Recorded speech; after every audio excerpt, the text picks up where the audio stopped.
sejak tahun 1945 yang konon Indonesia ini merdeka, berarti sudah berapa puluh juta atau berapa ratus juta bangsa Indonesia yang mati disyirikkan, dikafirkan oleh sistem.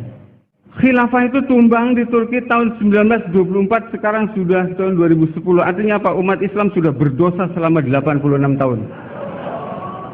Kecuali mereka yang hari ini memperjuangkan syariah dan khilafah.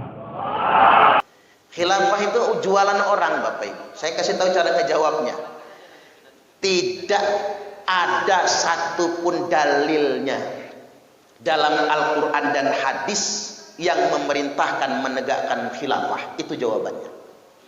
Jadi makanya Pak Profesor Dr. Mahfud MD, Menko Polhukam, pernah nantang, siapa yang bisa nunjukkan satu saja dalil yang memerintahkan menegakkan khilafah, saya kasih hadiah, kata beliau. Nggak ada yang bisa nunjukin. Ini buat jualan. Nah mereka ngeles, Ustadz, memang nggak ada perintah menegakkan khilafah, tapi kan nggak ada larangannya. Oh, mulai ngaku mereka, Pak, nggak ada larangannya. Itulah masalahnya. Ketika orang hendak mendirikan khilafah, berarti dia harus membubarkan negaranya sendiri. Inilah masalahnya, inilah larangannya. Ujung-ujungnya mereka punya kekhalifahan sendiri. Makanya kemarin, Pak, kayaknya yang ngamuk-ngamuk di Garut itu pendekar TTKKDH juga tuh kayaknya ya. Yang di gedung Dewan, kiai itu kan ngamuk. Gara-gara apa? Pemerintah daerah ngangkat pejabat orang NII. Yang jelas-jelas NII itu tidak mengakui NKRI. Mereka punya pemerintahan sendiri. Mereka nyelusup kemana-mana. Sama kayak Khilafatul Muslimin. Padahal sebetulnya Islam melarang betul yang begitu. Nabi bersabda, man khala'a yadan min ta'atin, barang siapa yang melepaskan tangannya dari ketaatan kepada pemerintah yang sah, laqiyallaha yaumal qiyamati la hujjatalah, dia akan ketemu Allah pada hari kiamat nanti tanpa hujjah sama sekali. Maksudnya apa? Ada perbuatan kriminal yang motif Allah tanya, sama kayak penyidik di kepolisian. Bapak maling, motifnya apa? Sama di akhirat juga. Anda maling, kata Allah, kamu maling apa motifnya? Lapar ya Allah, 3 hari nggak kebeli beras. Kamu berzina ngapain? Bini saya merantau ke Arab ya Allah. Ada yang merantau ke Arab nggak segininya, Pak? Udah 3 tahun nggak pulang-pulang, ngempet rasanya gua. Masalah hujahnya diterima atau tidak itu urusan Allah, tapi didengar. Tapi ada perbuatan kriminal, Bapak Ibu, yang hujah tidak didengar oleh Allah. Apa itu? Melawan kepada pemerintah yang sah.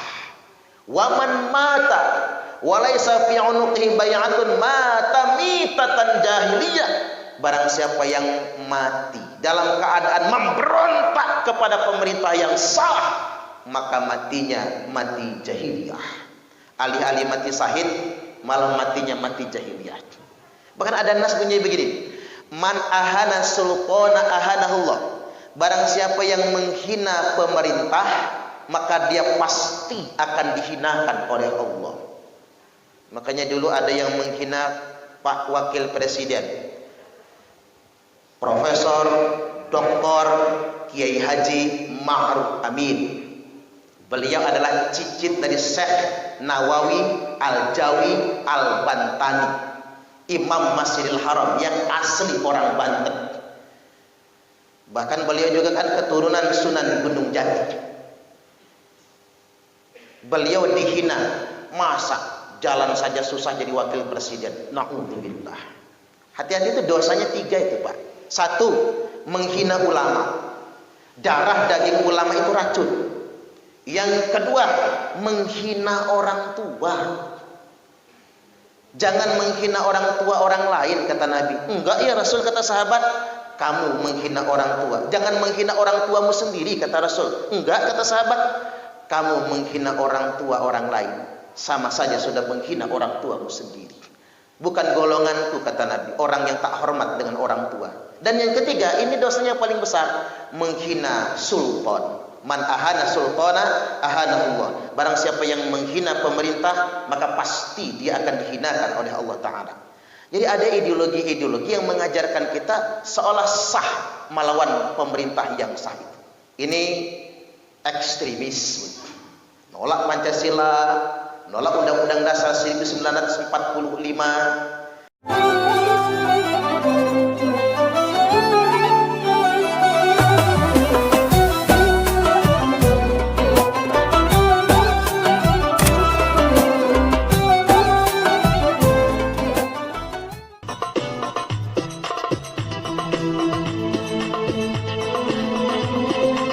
Rasulullah Shallallahu Alaihi Wasallam telah bersabda, saya bacakan dulu hadisnya sampai ujung. Takunun nubuwwatu fikum, masya Allahu antakun. Hadir nubuwah, ya hadir yang ada sekarang ini, kata Nabi, fikum, yang ada di tengah kalian sekarang ini, itu nubuwah. Apa itu nubuwah? Kepemimpinan Nabi. Jadi presidennya adalah Nabi. Jadi Nabi bukan hanya pemimpin agama, tapi juga pemimpin masyarakat. Jadi itu terjadi di zaman Nabi. Nabi berbicara di hadapan para sahabatnya, yang ada di tengah-tengah kalian sekarang ini, kata Nabi, kepemimpinan nubuwah. Masya Allahu antakun, hadirnya kepemimpinan nubuwah ini atas kehendak Allah. Nah, ini yang harus kita garis bawahi. Jadi nubuwah itu bukan sesuatu yang ada dengan sendirinya. Nubuwah itu adanya karena takdir dari Allah. Ada bahasa Masya Allah. Jadi kalau kita mah Masya Allah itu simple banget nyebutnya, Pak. Masya Allah gantengnya, misal ya Pak. Ya sekedarnya saja gitu. Masya Allah bagusnya gitu. Kita jadi lumrah mengucapkannya. Tapi bahasa ini kan menunjukkan bahwasanya adanya itu bukan atas rekayasa manusia. Adanya itu atas takdir dari Allah Ta'ala. Jadi masa nubuah, kepemimpinan Nabi.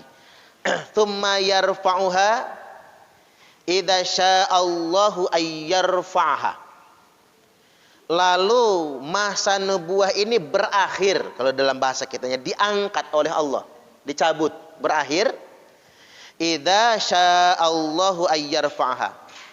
Kalau Allah sudah berkehendak untuk mengakhirinya. Jadi kangen kayak manapun kita dengan masa nubuah, pengen lama gitu, ya berakhir. Secara umum nubuah itu 23 tahun kalau diambil dari diangkatnya Nabi. Tapi secara politik nubuah itu cuma 10 tahun.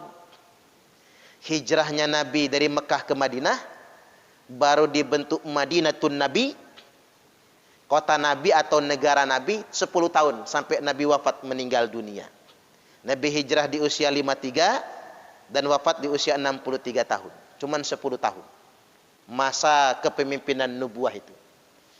Ini juga sunnah bagi kita. Ternyata jadi penguasa nggak boleh lebih dari 10 tahun. Kurang bagus kalau lebih dari 10 tahun. Saya bacakan dulu sampai selesai. Selanjutnya, tsumma takunu khilafatun. Lalu setelah nubuah selesai, kata Nabi, hadirlah khilafatun, khilafah.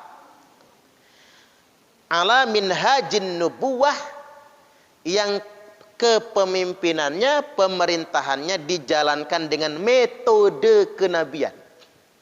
Jadi pemimpinnya ini bukan nabi, tetapi yang menjalankan kepemimpinan ini menggunakan metode nabi.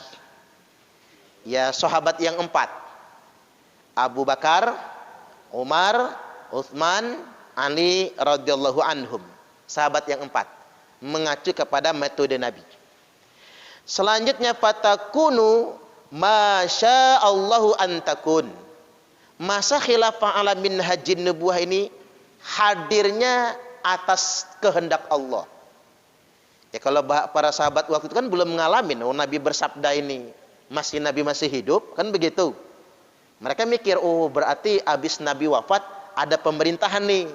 Nah, pemerintahannya khilafah ala minhajin nubuwah. Nah, hadirnya zaman itu kata Nabi atas takdir dari Allah.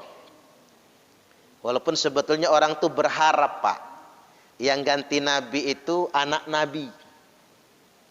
Cuma Nabi tidak punya anak laki-laki. Ada, tapi dimatikan, diwafatkan sejak kecil. Jadi Allah tuh sudah maha tahu. Seandainya Nabi punya anak, Pak, laki-laki, pasti langsung didaulat jadi Nabi selanjutnya. Jadi Allah maha tahu. Enggak jadi Nabi sebagai khotimul anbiya itu, penutup para Nabi itu. Buktinya kita, kalau kita jadi gubernur, selesai kita pengen ganti anak kan? Itu manusiawi itu. Udah jadi presiden, kalau kita selesai pengen ganti anak. Udah jadi wali kota, kalau kita selesai ganti anak. Kalau anak belum siap, bini nggak apa-apa, kan gitu ya. Itu manusiawi manusia itu, Pak. Kayak gitu modelnya. Urusan kekuasaan tuh begitu. Nah, Allah maha tahu. Ia Nabi suci, ma'asum. Tapi kan sahabat-sahabat itu kan tidak ma'asum. Mereka sahabat juga punya kesalahan. Boleh jadi kan dibisikkan setan, tuh Nabi kamu punya anak laki, itu aja jadi Nabi lagi. Nah, kan begitu. Makanya Nabi ditakdirkan tidak memiliki anak laki-laki yang sampai besar. Selanjutnya, tsumma yarfa'uha idza sya'allahu ayyarfa'aha. Nah, zaman khilafah ini akan selesai, dicabut kalau Allah sudah menghendakinya untuk selesai. Dicabut, diangkat. 2 periode. Setelah zaman khilafah ala minhajin nubuwah selesai, tsumma takunu mulkan 'addan. Lalu digantilah dengan mulkan kerajaan. 'Addan, gigit. Gigit. Bahasa kerennya apa? Monarki absolut. Beda dengan khilafah, beda.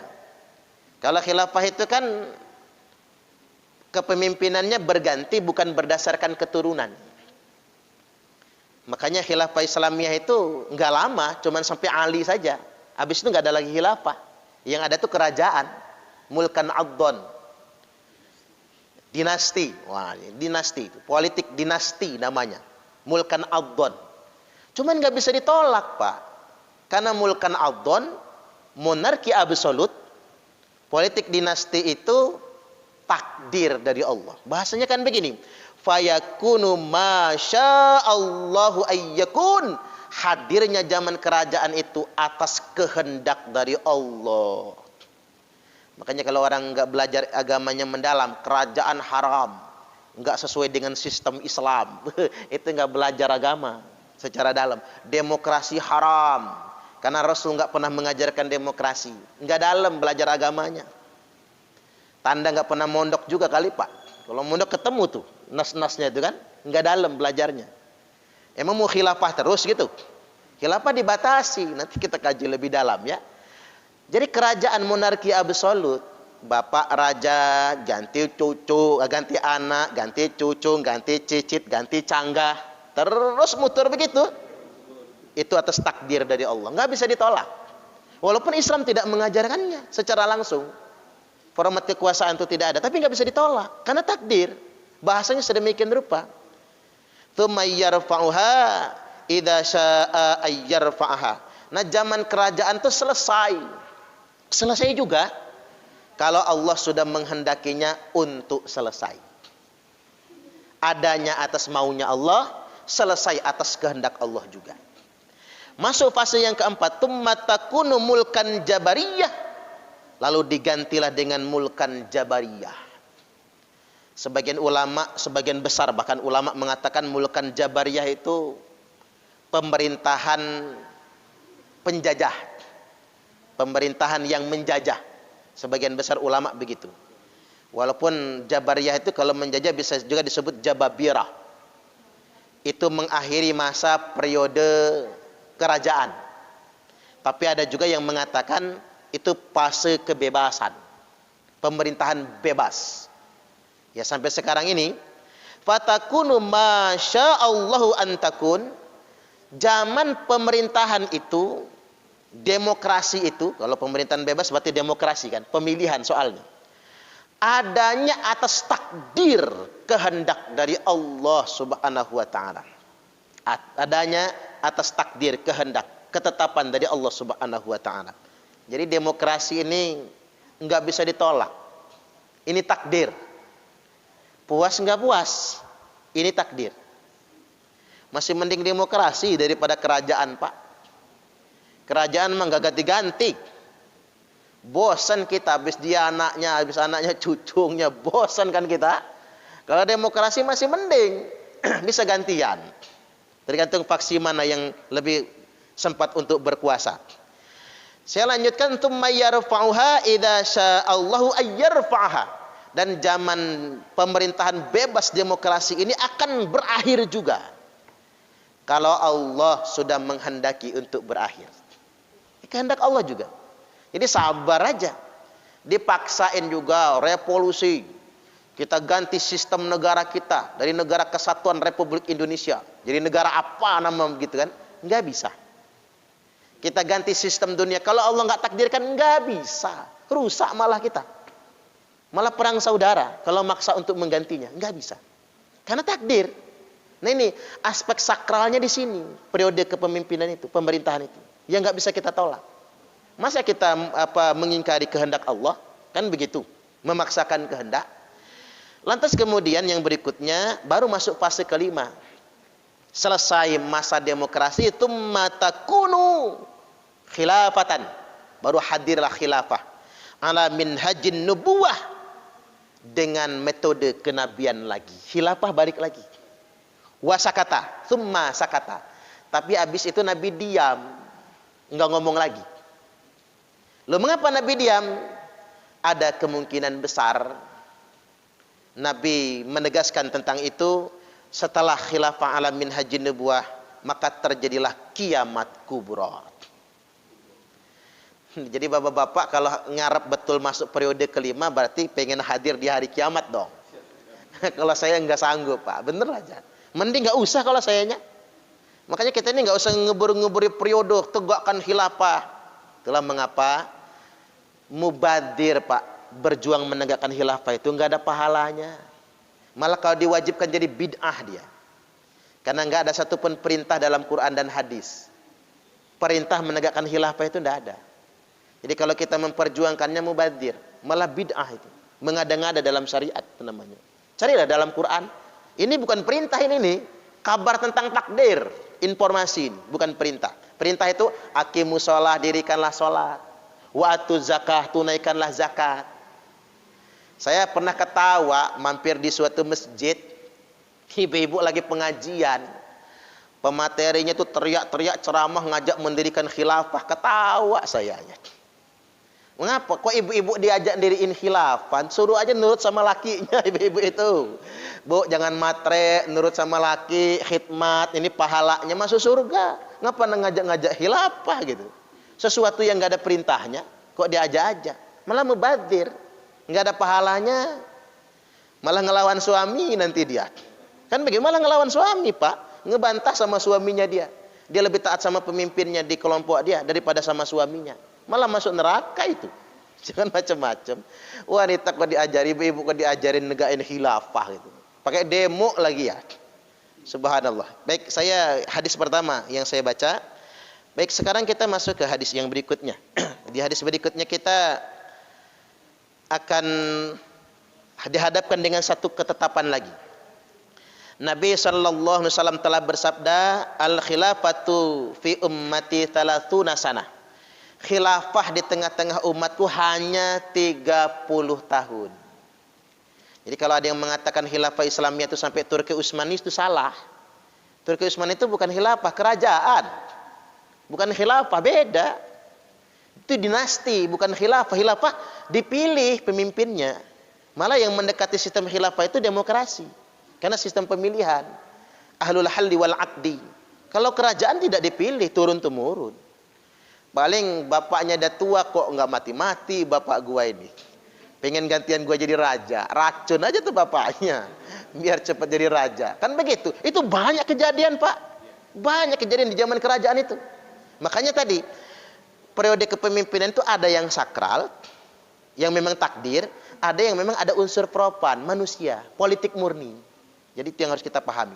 Nabi bersabda, al-khilafatu fi ummati 30 sanah. Khilafah di tengah-tengah umatku itu kata Nabi cuma 30 tahun. Enggak lama. Tsumma mulkun ba'da dzalik, jelas sekali. Tsumma mulkun ba'da dzalik. Setelah masa khilafah gantilah dengan kerajaan. Jelas sekali bahasanya, bukan khilafah. Bani Umayyah, Bani Abbasiyah, Turki Utsmani, itu bukan khilafah, itu kerajaan. Bahasa Nabi sudah sedemikian rupa.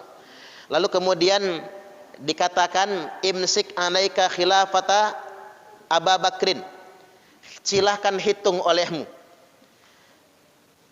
khilafah Abu Bakrin, kepemimpinan Abu Bakar 2 tahun.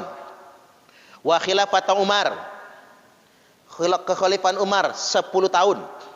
Wa khilafata Utsman 12 tahun. Wa khilafata Ali 6 tahun. Jadi 30 pas. Jadi Abu Bakar 2 tahun, Umar 10 tahun 12, Utsman 12 tahun 24, Ali 6 tahun, pas 30 tahun. Makanya setelah Imam Ali wafat, Pak, orang membaiat Imam Hasan sebagai khalifah. Maka Muawiyah memberontak. Karena Muawiyah memberontak, Imam Hasan bin Ali langsung menyerahkan kekuasaan, mundur. Alasannya bukan takut, bukan kalah. Kalau kita perang lagi terlalu banyak nyawa yang dikorbankan, maka dia mundur. Banyak orang yang menghujat Muawiyah. Ya, ada unsur manusiawi. Muawiyah punya ambisi berkuasa. Mengapa dia punya ambisi berkuasa? Karena dia terah kekuasaan. Bapaknya kan Abu Sofyan, mantan penguasa Mekah. Apa orang sekarang tuh darah orde baru gitu ya, atau darah orde lama gitu ya, Pak. Mau nggak mau itu ada tendensi kekuasaan. Karena dulu bapak moyangnya adalah penguasa. Itu manusiawi. Tapi di sisi manusiawi itu ada takdir. Seandainya Muawiyah tidak jadi khalifah, tidak jadi raja pertama Bani Umayyah, maka berarti meleset sabda Nabi. Lebih dong dari 30 tahun. Nah, begitu maksud saya. Jadi antara takdir dengan pertarungan ambisi manusia dalam politik itu tetap ada. Perkawinan. Mana sisi manusia murni, mana yang memang sisi takdir, ya kita harus cermat saja membedakannya sedemikian rupa. Nah, terkait dengan perkara ini saya ambil contoh sederhana misalnya. Kepemimpinan nubuah Rasulullah periode pertama yang cuma 10 tahun. Itu uniknya, Pak. Mengapa harus Nabi yang begitu? Karena Nabi itu jadi eksekutifnya, jadi legislatifnya, nggak ada yang ngawasin kan Nabi itu. Nggak ada legislatif yang ngawasin, dia sendiri yang mengawasi. Israel, Jibril langsung yang mengawasi. Beliau juga langsung yudikatifnya. Penegakan hukum kan ke Nabi semua di zaman itu. Apa kata Nabi? Jadi eksekutif di beliau, legislatif di beliau, yudikatif di beliau semua. Makanya yang gitu hanya bisa Nabi yang jadi pemimpin. Kalau saya, Pak, jadi pemimpin kayak gitu, saya eksekutif, saya legislatif, saya yudikatif, Fir'aun saya, yakin. Saya kalau bisa jadi presiden kayak gitu model, tak cari semua orang cantik se-Indonesia ini, tak kawin semua, Pak. Kalau nggak mau tak beleh ke bapaknya. Wong saya yang nentuin. Ya, Kim Jong Un kan begitu, Kim Jong Un ya. Korea Utara itu semua orang cantik, kalau nggak mau nikah sama dia dibunuh. Begitu. Karena ngapa? Kontrol eksekutif, legislatif, yudikatif di tangan dia semua. Makanya orang kalau menguasai trias politika tiga-tiganya, ya jadi Fir'aun dia. Minimal Kim Jong Un, minimal itu. Kakak kandungnya aja dibunuhnya, kakak tiri ya, satu bapak beda ibu gitu. Sampai segitunya mereka. Jadi kepemimpinan nubuah itu hanya bisa Nabi. Selain Nabi nggak bisa. Pasti zolim, Pak. Manusia itu begitu. Iyalah, masih jadi marbot masjid. Maaf ya, Ustaz. Dengan umpama kan jadi marbot masjid, tawadu, badan masih kurus misalnya kan. Anak 6 kan gitu ya. Makan apa adanya. Begitu nyalek jadi anggota dewan, lain, Pak. Jadi anggota dewan misalnya anggota dewan Provinsi Lampung, mulai bau naik gitu kan, dadam busung, dagulah dongak, kan begitu. Nggak mau lagi bawa yang biasa-biasa, maunya mobil-mobil mewah. Itu manusia tuh punya kecenderungan. Termasuk saya lah. Kita bisa mengkritik jangan korupsi, karena kita belum jadi. Coba kalau sudah jadi, belum tentu. Jangan-jangan lebih banyak lagi kan? Manusia tuh punya kecenderungan begitu. Ada unsur manusiawinya tetap. Itu nafsu namanya, nafsu, ambisi gitu ya. Sedemikian rupa. Baru kemudian diganti dengan periode kedua, diganti lagi dengan periode kedua setelah Nabi wafat meninggal dunia, yakni khilafah ala minhajun nubuwah. Ada takdirnya, ada sisi manusiawi. Apa sisi manusiawinya? Nabi wafat di pangkuan Imam Ali karamallahu wajhah, sahabat ribut. Bukan meributkan wafatnya Nabi. Yang diributkan apa? Siapa yang bakal gantiin Nabi? Itu yang diributkan. Makanya sampai-sampai jenazah Nabi tertunda untuk dimakamkan. Nabi wafat di hari Senin, dimakamkan malam Rabu. Jadi kalau jenazah kita nggak boleh Pak, telat dimakamkan itu. Kalau jenazah Nabi masih boleh, karena jenazah Nabi tidak akan dimakan oleh bakteri apapun, tidak akan membusuk, suci. Tapi satu pelajaran buat kita, sisi takdirnya itu, tapi sisi manusiawinya, mengapa? Karena sahabat terlalu sibuk membicarakan siapa pengganti Nabi. Sampai Fatimah kecewa kan? Bapak saya belum dimakamkan loh, kata Fatimah. Kenapa kalian ribut kekuasaan? Terjadilah perdebatan di Sakifah Bani Sa'idah. Itu ada 3 calon khalifah pengganti Nabi. Abu Bakar As-Siddiq, Umar ibn Khattab, dan itu perwakilan kaum muhajirin. Dari perwakilan kaum Ansar itu Sa'ad bin Abi Waqqas. Woi, itu secabutan pedang kalau mau tahu Pak. Itu manusiawi kan. Jadi kalau orang pemilihan panas banget ya, pilpres, pilgub, pilwalkot, wajar. Sahabat tuh kurang apa solehnya? Cabut pedang. Cuman karena 3-3-nya ini masih soleh gitu, yang koordinatornya lah. Ibaratnya itu Pak Prabowo sama Pak Jokowi ini masih soleh gitu kan. Bisa ngendaliin masanya. Kata perwakilan Ansar, lebih baik kita serahkan kepada perwakilan muhajirin, karena mereka lah yang pertama-tama kali beriman. Baru ada 2 alternatif kan, Abu Bakar dan Umar. Melihat itu semua, Umar langsung membaiat Abu Bakar. Maka diangkatlah Abu Bakar menjadi khalifah. Dan itu hanya berlaku selama 2 tahun. Dan di waktu itu apa nggak ada masalah? Tetap ada masalah. Orang nggak mau bayar zakat lagi dan lain sebagainya. Termasuk Fatimah tidak mau berbaiat, tidak mau mengakui kepemimpinan Abu Bakar sampai wafat meninggal dunia. Dan Imam Ali pun tidak berbaiat. Setelah Fatimah wafat, barulah Imam Ali berbaiat. Nah, sikap Fatimah itu apa? Unsur manusiawi. Sebagai manusia dia memang bukan nabi, dia putri nabi Pak, tapi bukan nabi. Tetap ada sisi manusiawi beliau. Kecewalah, bahasa kitanya tega kalian ya. Papa saya belum dimakamkan kok kalian udah ribut kekuasaan. Itu manusiawi. Makanya bacalah kitab sirah-sirah itu. Biar jadi pelajaran buat kita mana sisi manusiawinya, mana sisi takdirnya. Agar kita ini nggak ditipu orang-orang politik Pak. Kita ini orang-orang politik sekarang mudah betul pakai bahasa agama ya. Untuk memperalat kita semua. Jangan maulah begitu tuh. Kemudian ganti Abu Bakar, ganti ke Umar. Panas lagi. Secabutan pedang. Dibayat Umar. Karena ngapa? Masih ada Utsman dan Ali radhiyallahu anhuma. Orang solih. Dua-duanya ini menantu Nabi. Dan dijamin untuk masuk surga juga sama. Setelah Umar wafat, ganti Utsman. Ribut lagi. Itu 2 kubu. Sudah secabutan pedang juga. Imam Ali ngeliat sudah pada secabutan pedang. Imam Ali langsung pegang tangan Utsman dan berbaiat. Nggak jadi pendukung Imam Ali. Nah, ketika Utsman berkuasa, disinilah dominan unsur manusiawi terjadi. Setelah 10 tahun berkuasa, kan Umar 10 tahun adem kan gitu ya. Intrik sedikit lah biasa kan begitu. Di masa Utsman terjadi. Karena di masa Utsman ini ada tragedi terbunuhnya Khalifah Utsman. Beliau dituduh korupsi. Itulah bahayanya orang munafik ya Pak, tukang ngadu domba. Dan ada alasan memang karena rata-rata gubernur-gubernur waliul balad ya, gubernur-gubernur yang diangkat di masa itu rata-rata dari keluarganya Utsman. Khalifah Utsman itu kan dari Bani Umayyah, kayak Muawiyah sebagainya, itu gubernur-gubernur dari keluarga beliau. Dianggap nepotisme lah beliau ini. Maka terjadilah demo 40 hari 40 malam. Makanya demo itu kalau tujuannya untuk mengingatkan penguasa boleh. Tapi kalau dibelokkan untuk kepentingan lain jangan, dosa. Karena sudah terjadi.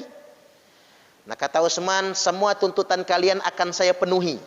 Tapi pulang ke Mesir. Rata-rata orang Mesir nih, pulanglah ke Mesir. Gak usah di sini lagi. Beliau minta kendalikan kepada Gubernur Amr bin As dari Mesir. Nah dalam perjalanan pulang, sekretarisnya Utsman, sekretaris kabinet lah kok sekarang ya, sekretaris presiden ini nyuri stempel khalifah. Dia tulis surat, stempel pakai stempel khalifah, kirim ke gubernur Mesir. Nanti pendemo ini pulang ke Mesir, langsung kasih hukuman mereka semua. Nah surat ini belum nyampe ke Mesir, bocor di tengah jalan. Pendemo nggak jadi pulang ke Mesir. Balik lagi ke kota Madinah, dikepung ke rumah Khalifah Utsman bin Affan.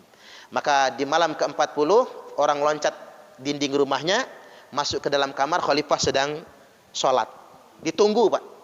Khalifah selesai sholat membaca Quran, ditombak dadanya. Ada yang mengatakan ditombak, ada yang mengatakan ditusuk pakai pedang. Dan darah membasahi Al-Quran yang dibaca oleh Khalifah Utsman bin Affan. Yang bunuh siapa? Sahabat Nabi juga. Bukan orang Yahudi, bukan. Itu fitnahan. Itu bahayanya fitnah politik. Selevel sahabat Nabi saja bisa, apalagi cuma selevel kita. Makanya hati-hati Pak dengan narasi media sosial. Orang sering nge-share di grup WhatsApp itu. Yang inti share itu membuat kita ini nggak saling percaya sesama warga bangsa. Membuat kita ini saling curiga dan ingin berperang, ingin bermusuhan. Hati-hati sekali itu. Karena sudah terjadi.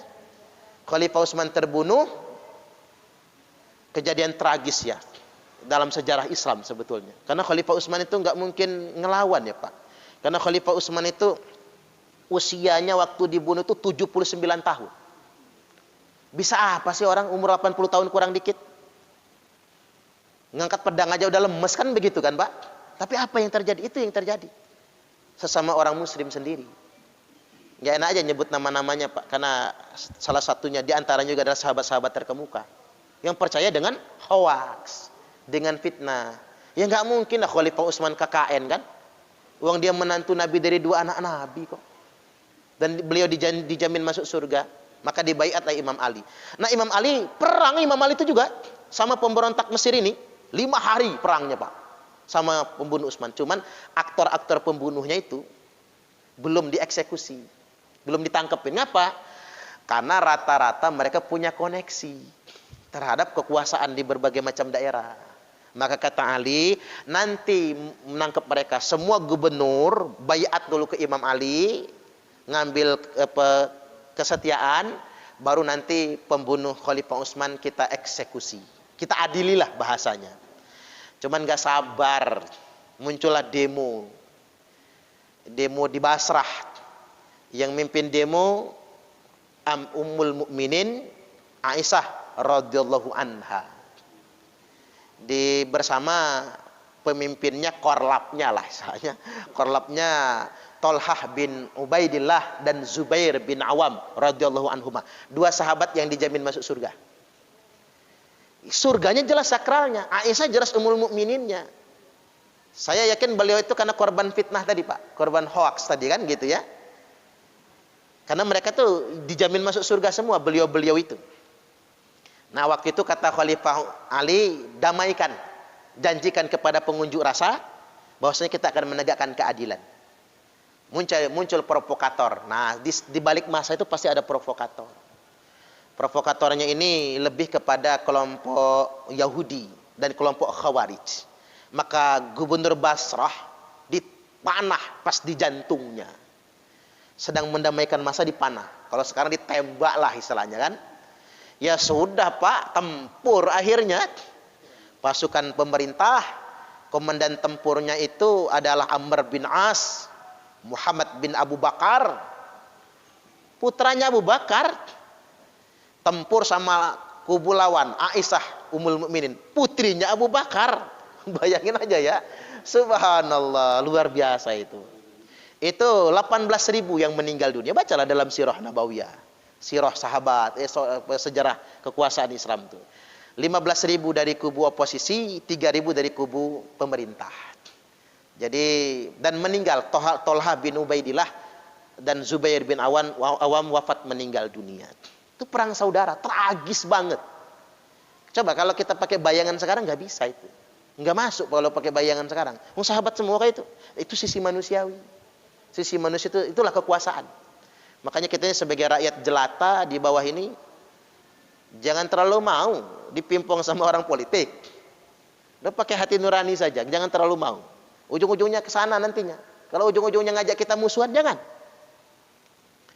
Beda pilihan itu wajar, dunia ini urusan dunia, bukan urusan akhirat, kan begitu. Kecuali kalau kita milih daging babi halal apa haram, ya halal semua, haram semua lah milihnya, kan gitu ya. Jelas pilihannya. Tapi kalau untuk urusan politik, sudahlah masing-masing aja. Ngapa lo pilih A, om gua? Ya hak dia kan, om dia soalnya kan. Ngapa kalau pilih itu adik saya? Ya wajar lah.